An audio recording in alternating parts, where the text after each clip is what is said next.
Welcome back to the Chris Rod Max Show for another week of AI news with Chris, Rod, and Max. Today we're going to talk a little bit about Nvidia being the most valuable company. We're also going to talk a little bit about what has happened in the AI chatbot world for McDonald's ordering systems, and then we're going to dive a little bit deeper into how your smaller companies are adopting AI and whether or not there is a rising inequality within the AI adoption world. And lastly, just thinking about what are the possible ways to level the playing field based on all the different articles that we have read. And without further ado, I would like to dive straight in, given that we have quite a few things to cover today. First up, today we have just yesterday, Nvidia became the most valuable company, surpassing both Microsoft and AI. And the expectation for AI companies are at sky high. I would love to get both your thoughts, Chris, Rod, about Nvidia being the most valuable company. What's the expectation from the public and capital markets? Perhaps I'll start with you, Chris. As a person that's been building product for some time, I'd love to hear a little bit about your thoughts, right? About Nvidia being the most valuable company. What does that mean for a lot of the corporates out there, a lot of the innovators out there? Honestly speaking, this is not the first time we see such a rise. I think even last episode, we already covered some of that Nvidia rise. I think whether or not Nvidia is now the most valuable company on planet Earth or not is not so relevant. I think it's just arbitrary numbers, to be very honest. But I do believe that from an expectation point of view, there are two lines to follow. One is obviously that the market is very heated, and obviously most of the S&P gains this year has come from AI, Gen AI, and different companies within it. And obviously the question is like, is this going to be, coming back down for deflated expectation? And we last time we spoke about the Gartner hype cycle. Are we getting back on reality? I think is the question here. I think the second one is definitely that there are huge expectations for the entire industry around all the different improvements that obviously AI can bring to the world. And I think that's also something we are going to explore a little bit further here in this episode. One way that I see it is that this type of rallies are always based on the expectation that we're in a gold rush. And as we know, in gold rushes, those who are selling the equipment, for the gold mines, are the ones who are really making the money and not really the miners or the would-be miners who are trying to find these gold fortunes.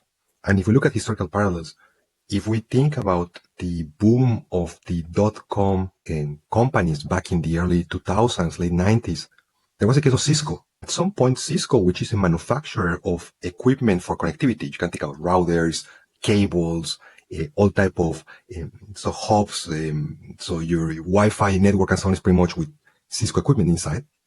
At some point, it became the most valuable company on earth. Back then, it was 500 billion, so which these days means nothing. However, today, the company is not even worth half of what it was worth at its peak. So the expectations were sky high back then. People saw that, okay, who will make money from this internet rush of everyone has to go to the internet? Well, those who are selling this wireless equipment, connectivity equipment, and so on. And the number one player was back then Cisco. The bubble crashed. Obviously, Cisco crashed along with it. And if you look at the stock chart, I think today is so the market cap is at 185 billion. So really nothing compared to the 500 billion that it was. You never know. This could be also something similar with Nvidia. Of course, there are differences. So like those who are in favor of, those who are supporters of Nvidia will say this is completely different for a couple of reasons. The first one is that Nvidia is not only dependent on AI technology, they also have other markets. We always know it. So from gaming, they're also doing a lot in autonomous driving, and of course, so crypto mining, plus server technology. So they have like at least 4 business revenue streams that enable it that even if the AI crisis happening now were to come to an end, likely will not completely go down and then we worth half what it is now. It will of course lose value, but it will not be as much. So yes, it's now the most valuable company, but will it be 1 year from now? I'm not sure about that. That's super interesting. Thank you so much, Chris. I think the parallel that you drew with Cisco was very fascinating, right? Back then, people also think about internet as the gold rush. And they're also a hardware company that work on networking. I have something similar in my head, which is if they are the tools to drive a lot of AI efficiency growth, and I think AI will be the industrial revolution of current parallels. So if that's the case, how valuable can Nvidia be? But I think I must also point out, I guess the world's balance sheet has expanded quite a lot. So when you compare the overall market cap compared to both balance sheet probably is just a tiny drop in the ocean. So that's fascinating. So far, within expectation, I guess we talk a little bit about whether or not they're the most valuable company. It doesn't really matter. They are coming up and high. And then the other way to think about it is during the dot-com boom, you have Cisco that took over. So this is something to think about. I think, great. Max, maybe can I just add another thought here? I think the question is really, how long can Nvidia hold their monopolistic status or position in their powerful chips? And I think there are a lot of companies that are already like trying to develop their own version of AI chips, right? I think Huawei, China, obviously looking for their own solutions.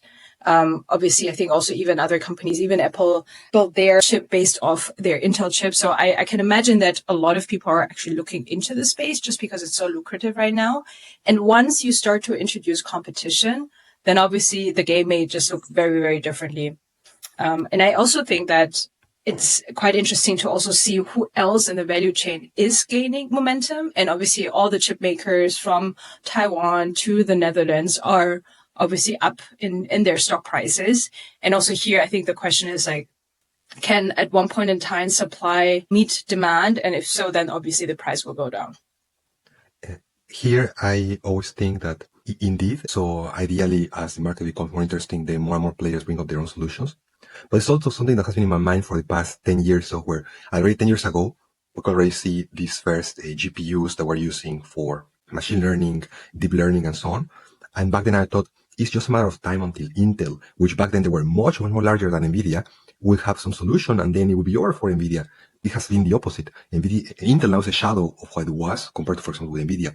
And last week I was at an Intel event, so AI summit that they were organizing, and they were introducing their solutions for AI, their latest chipsets. And what is clear there is that in the end, it's not only about the power of the hardware that a manufacturer is providing, but it's also the ecosystem that they're delivering, meaning the software solutions, how it integrates with other applications and so on. And this is really where everyone struggles to pretty much compete with NVIDIA, where NVIDIA has a very strong software ecosystem. They have the user adoption, and they also have the way for distribution. Just a simple example. So Intel has dedicated teams for interacting with influencers, gaming influencers, influencers, this, that. Intel has nothing like that. Intel has really like a very small team who is just focused on making marketing for these AI products. So we see that they're starting in very different positions, one versus the other. That's fascinating. Thank you so much for both of them. I guess what I get out of that is, Chris, you're talking really about competition as well as value chain. I would say manufacturers moving up the value chain will try to compete with NVIDIA. I think we've seen that, so it'll be quite interesting to see that. At the same time, Rod, you mentioned about the ecosystem, which I totally agree. I think Intel previously had a lot of this, working a lot with, I would say, computer manufacturers. But when it comes to NVIDIA AI chipsets, I think it's a little bit of a different ballgame. So we'd love to see how this develops as we go. And if I were to shift gears a little bit, we talk about NVIDIA, we talk about Intel. Now I want to talk about another larger company, McDonald's. So recently with McDonald's, what we saw online is that they have a chatbot that was out. I believe they were working with IBM, but the AI ordering system went a little bit haywire. Interestingly, and they decided to suspend it at the moment. I don't think they will suspend it forever, but I think, it's just, until things get better. I'd love to hear a little bit about both your thoughts about how, I would say, larger corporates are adopting AI. My sense is, even if things go wrong, they have the wherewithal to hold themselves on the fort, be able to, I guess, to weather any sort of crisis and be able to make the right adjustments. But I would love to hear both your thoughts, especially given that both of you are, developing a lot of this AI software, working with a lot of corporates, talking to them about, how solutions are being built. So maybe I'll start with you this time, Rod.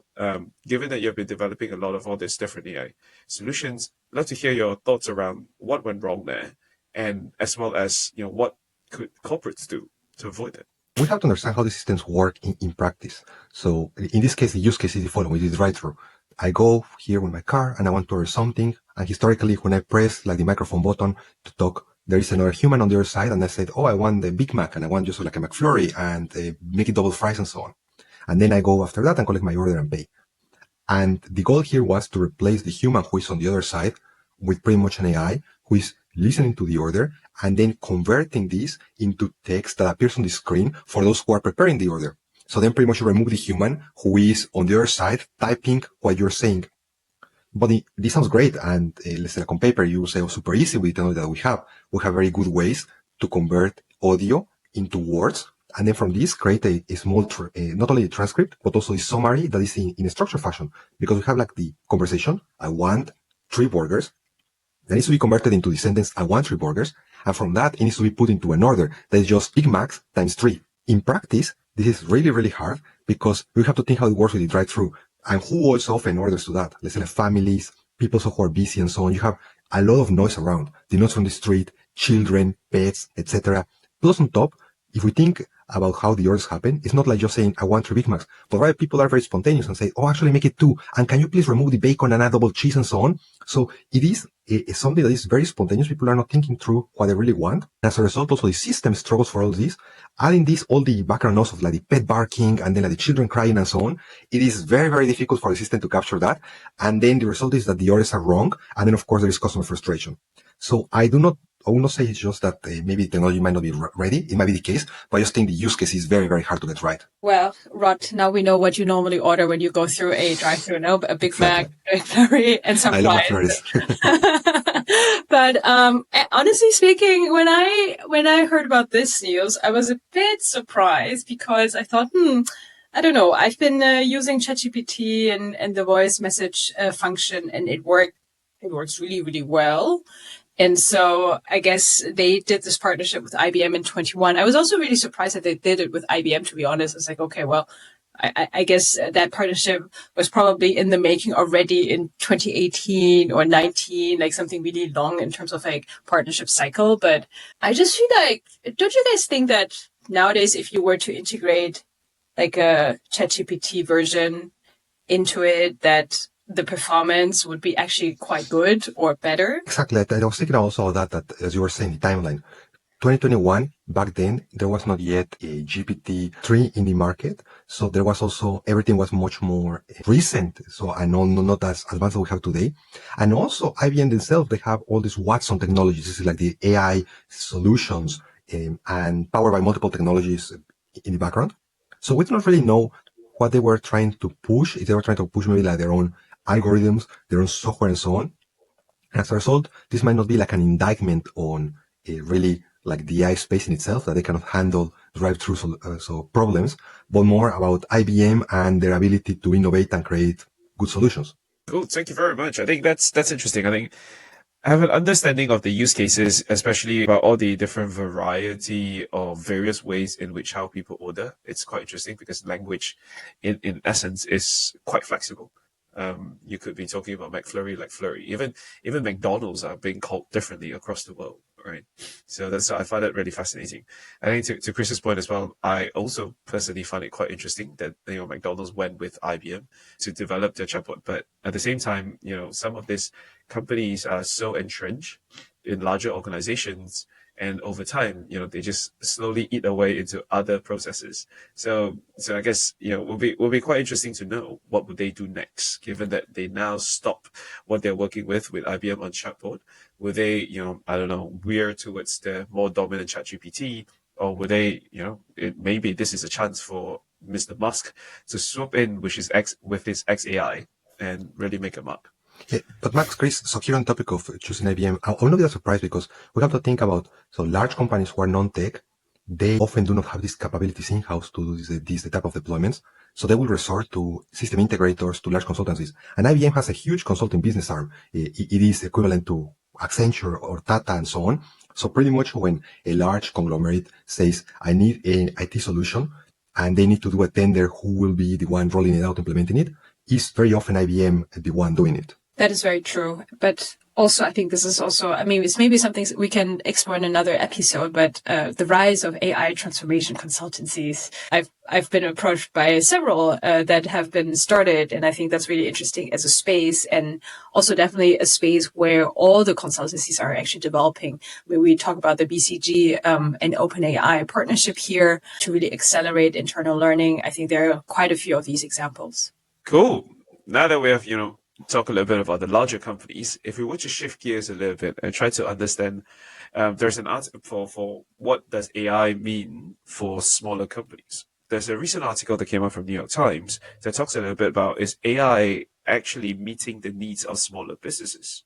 When you talk about consultancies, especially those that, starting smaller ones, they may not be able to lend the bigger clients. They might be able to lend the smaller clients. But the question is, are they meeting the client's needs, especially for smaller businesses?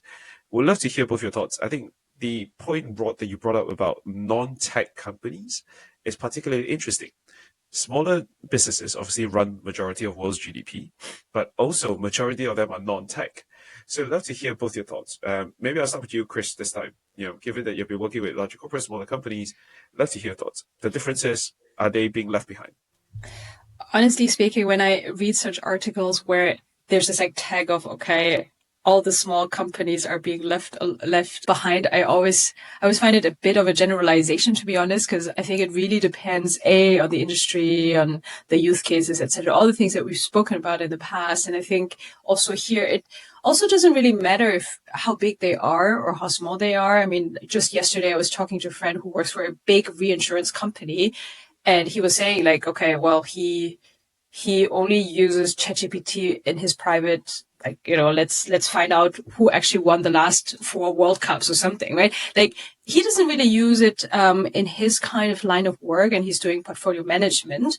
And so my point being, it really doesn't matter so much how large the company is. I think there are also other examples where smaller companies that tend to have, for example, a huge customer support need, that they can replace some of it with AI. I think it really depends on the use case. I don't know, Rob, what's your take on that? We have to think on, so when we talk about small companies, right? So there are multiple categories there. You have like these mom and pop businesses, say up to 20 employees and so on. Then you have these big chunks of from 20 or to 100, and then those who are below 500. But even those who are up to, let's say, like 100 employees, very often, they don't have an IT department. Not very often, always have an IT department. For this mom and pop, it's more about, it's some relative, like the cousin or like the brother who likes a lot of computers, comes and installs the software and then removes the viruses, and this is the person driving innovation in the business. And then for those who are less than 100 employees, they always use a third party, some agency who is responsible for setting up like the wireless internet in the office. They also build like the website. They also take care of all type of team maintenance issues and so on and so forth. So it's really when you're starting to talk about 500 employees and beyond, when you have a dedicated unit who is doing anything IT related. And even in those cases also as well, this IT unit is busy not with AI innovation and new initiatives and so on, but just with making sure that the business is running and that so the systems are in place, just like the basic ones. And you can draw a parallel for this in that, so when we read only 5% of business in the US are using AI technologies, and you say, wow, this is terrible, we also think, what is the percentage of businesses who are using cloud software? So for example, ERPs or CRMs and so on. It's still a very, very small percentage compared to like the whole universe of businesses. Because most businesses, they work with Excel spreadsheets. So you ask like your company that is below, let's say 100 employees, how are you taking care of all your process and so on? It will always be some Google Docs and Excel spreadsheets. They will not be saying, oh, I have here like a Salesforce implementation. I have here so Oracle as my ERP and SAP here and there and so on. No, it's just a bunch of Excel files glued together.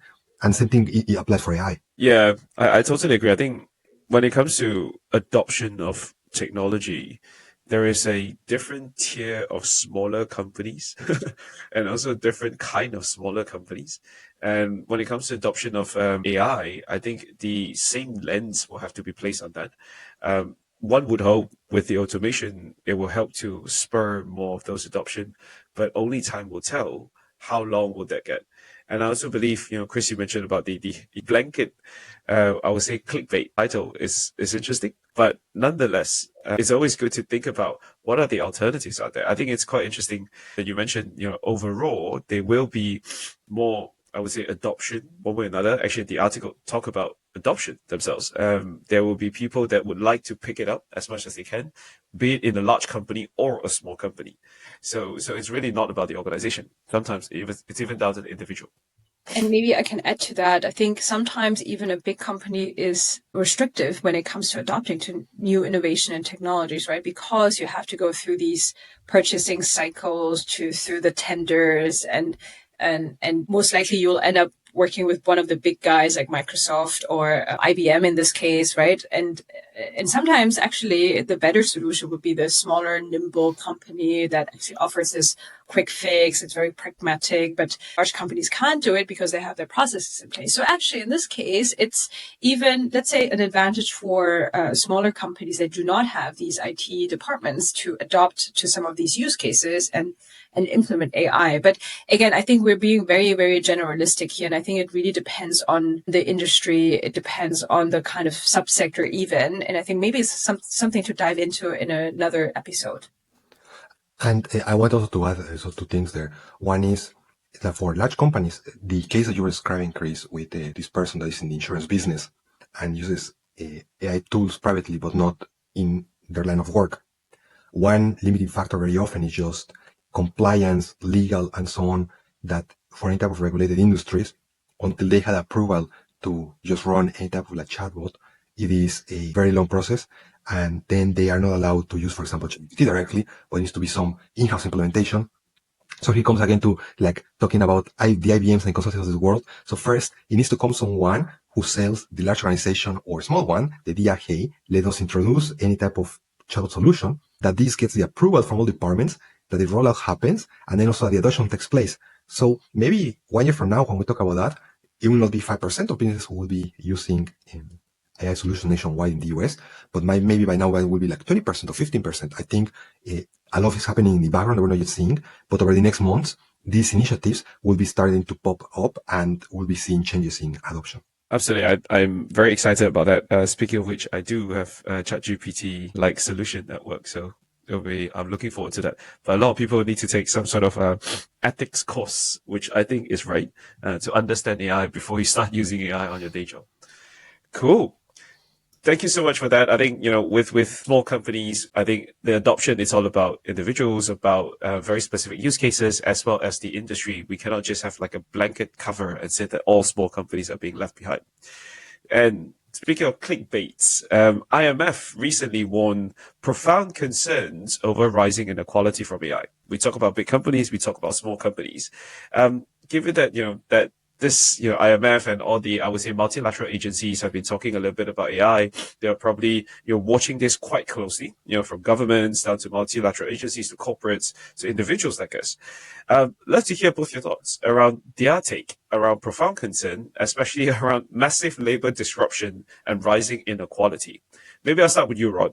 Given that you've developed, I guess, a lot of different software in your lifetime, would love to hear your thoughts, right? How do you see this disruption and inequality? I do think that this is happening. I'm very convinced that the biggest race that we have society is between those who are, let's say, like the haves and the have-nots. I see it all the time. When I use AI tools, I am accelerated. I can pretty much do the work combined of multiple people. If it is 3 times, 5 times, this is relevant. In any case, I can do much more than I could do before. And I see that those who are not adopting the tools, they are being just left behind, not only by the possibility of the output that they can generate, but also by the fact that so much is happening and they are not aware of this. They do not know how it's can integrate into workflows. They do not know how their day-to-day can improve. And so many new tools are popping up that they're missing more and more, many more ways how this can integrate into their day. So I see here that one of the reasons we've run as a society is not only on income inequality and disparity, but in general just about how this is something where the technology is moving so fast that not everyone is being onboarded. And for example, I can think just on a personal level, like for example, thinking about parents and so on. So whose parents is actually using AI tools? Along the fact of like basic things such as installing mobile apps on their phones is something where as a son, one has to go and then manually remove the app, manually install the app, etc. I have tried, for example, that they adopt some other tools, let's say like two-factor authentication, password manager, and so on. And it's always a struggle also for like these basic tools these days that this is get adopted by people who are not daily immersed in technology. And this is still automatic to simpler than adopting any type of AI solution. So I see that still as an industry, we are very technology driven, very, let's say like nerds in a sense, but also how we communicate with non-technologists, there is a lot of work to be done here. And I guess it's also like a reason why we do this show, right? So how we can close this gap between those who are not immersed in the AI world and those who are fully immersed into that. How about you, Chris? Well, again, I think inequality is a really big word to start with. I think on a macro level, obviously, there's inequality across different countries. I wouldn't say it's just AI. I think zooming in, I wouldn't use the word inequality, to be very honest. There are obviously differences in adoption. I think one of the biggest barriers and why Rodrigo has an advantage over someone else is maybe because he's open-minded and he tries out different AI tools and see how it works for his workflow. And I think that is really the key. It's how adaptive are you as a person to these new technologies and also, going through the pain of learning how to use them. But this is only true for maybe our generation. And I'm sure, I think I was just listening to a podcast yesterday about how they have been thinking about reforms in the educational space on how to bring in AI into the classroom. And I imagine the generations to come that grew up with AI and Gen AI will develop extremely different kinds of workflows. And then I think that's going to be democratized, to be very honest. There is also a counter-argument, so where, and we have also discussed that in previous episodes, where there has been studies that show that people who are adopting Gen AI technologies, AI tools and so on, they're becoming quote-unquote dumber, meaning it's becoming harder to focus, it's becoming harder to just learn things from scratch. So maybe those who are not adopting these tools long-term, they might have an edge because they will be in a better position to learn something new versus those who have this AI crutch, that they don't need to really learn something because they can just copy paste it into a chat tool, ask for a summary, ask for like the main points, and then just use that. So potentially this is not all bad. Maybe long-term for society is good that there is this divide between those who are not really adopting and those who are fully immersed into it. Rod, a counter-argument to your counter-argument. I think it really depends on how you measure smartness, intelligence, etc. Because honestly speaking, 50 years ago, I think there were more people reading actual books than today. And people normally, go to like summarization apps like Blinkist or just don't read anymore because they don't have the attention span anymore. So you could argue now we are dumber than 50 years ago, but I hope this is not true. I would foresee that also in the future with different kinds of behaviors, people will be as smart or as dumb as probably on average we are today. Yes, I think it's very hard to quantify it, but so we have to think really on, so the benefit of society is always, or what has made us innovative is just think new ways of doing things and thinking things from scratch. But then if now, instead of that, we just ask to a tool, hey, how will you do this? Then a lot of like this thinking process is being removed. And then therefore, so I can imagine that as society there might be some consequences. So positive impacts that we're seeing, but the long-term consequence of that, who knows? As a parallel for that, for example, mobile devices. If we look today how many parents are raising up their children, it is in a childhood completely removed from any type of electronic device, from any type of like mobile devices. If you read, for example, how so the leading minds in tech, Mark Zuckerberg, so Steve Jobs back then, so Bill Gates, etc., all these top executives in the T world, when they say how they are raising their children, it is a technology-free childhood. They don't give them a mobile phone. They limit the number of TV hours and entertainment. It's more about like playing. And this can happen maybe in the future with AI, that we realize, hey, we need to put some limits and then have just time to just be normal humans in order to develop ourselves and remain creative, innovative, and be able to just learn and pay attention to things. Cool. Thank you very much. I guess just reflecting on both of what you said, right?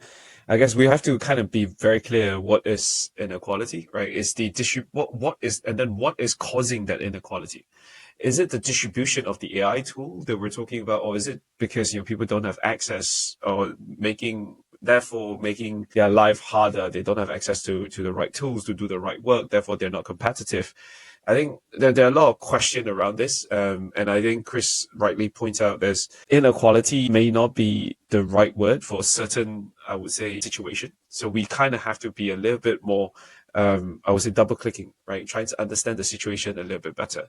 At the same time, I guess, Rod, your point around being able to access AI at an excess is not really a good thing. Too much of anything is never really a good thing. So the question is, how will society as a whole adopt to that? They did talk about how government need to do more to protect economies. I'm a little bit free economy kind of way, in which I believe the economy have to destroy itself and then recreate itself. That's the only way that we will ever actually improve. As Chris said, that's where I think the new behavior will emerge from that, which is interesting.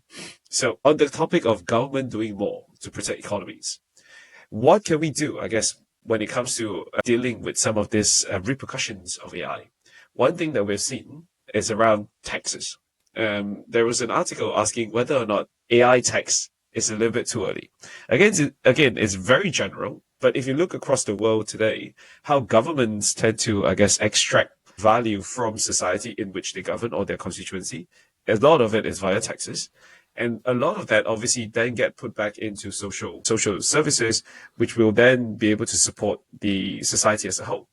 So it's just interesting to hear both your thoughts. We talk a little bit about inequality, obviously on special cases, and governments are trying to take, I guess they're starting to think about this already, because we already have, I would say, AI regulations.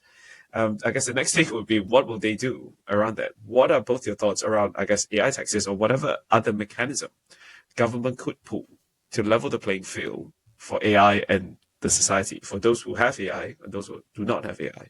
Maybe I'll start off with you, Chris. Yeah, I was thinking maybe we start with you, Max, but I have a very strong opinion about this topic. And maybe just for the listener, what is an AI tax? Basically, the premise is because AI takes up all these valuable jobs in the market, therefore, there are less people that are employed. They need to find new jobs. But then more importantly, because you're removing some of these jobs, you do not collect the tax on the income from these people, because now everything's automated and done by the AI. And that is why the government or governments in general have been pondering of how can they actually get their tax back.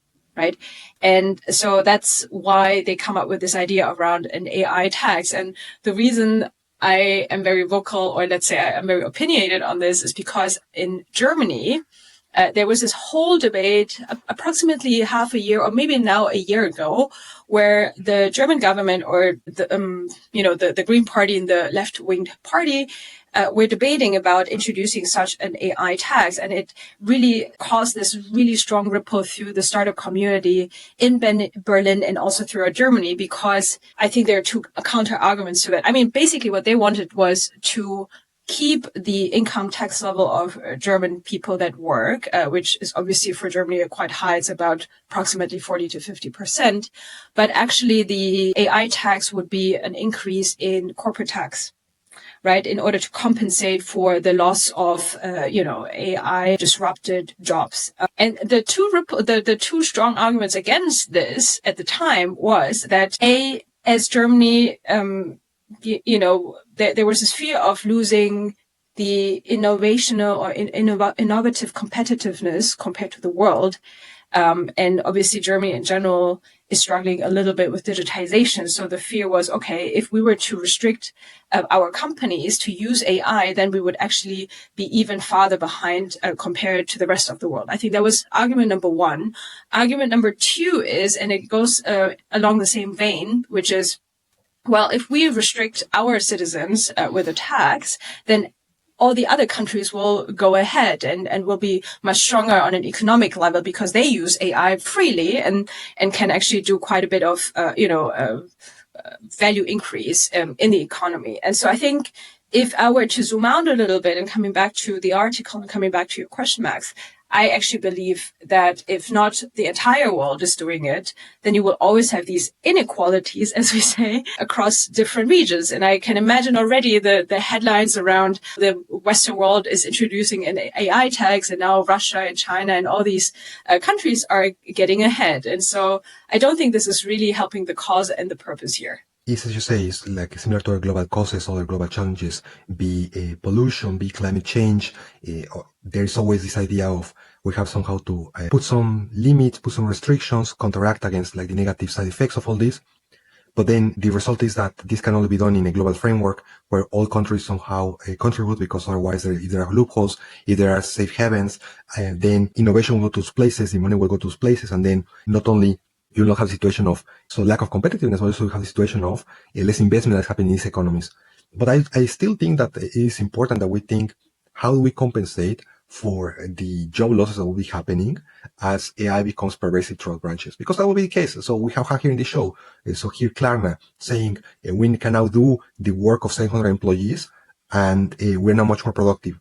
This has not yet resulted in Klarna having layoffs and so on in their customer support area, but that could be the case in the future. And then if that's the case, then what do we do with these former employees of Klarna? There needs to be a way to somehow help them to find something new, but also until they can find something new that they can somehow survive, because they did not lose their jobs because they were bad or because they did something wrong. It was just that compared to an AI technology, they became less competitive. I think, Chris and Rod, just to add to what you folks are talking about, I think the parallel that I drew with this is very much like the climate conversation, because climate requires cooperation across the world, right? There will be some countries that actually have more emission compared to others, but they're also technically a developing country. A lot of them are.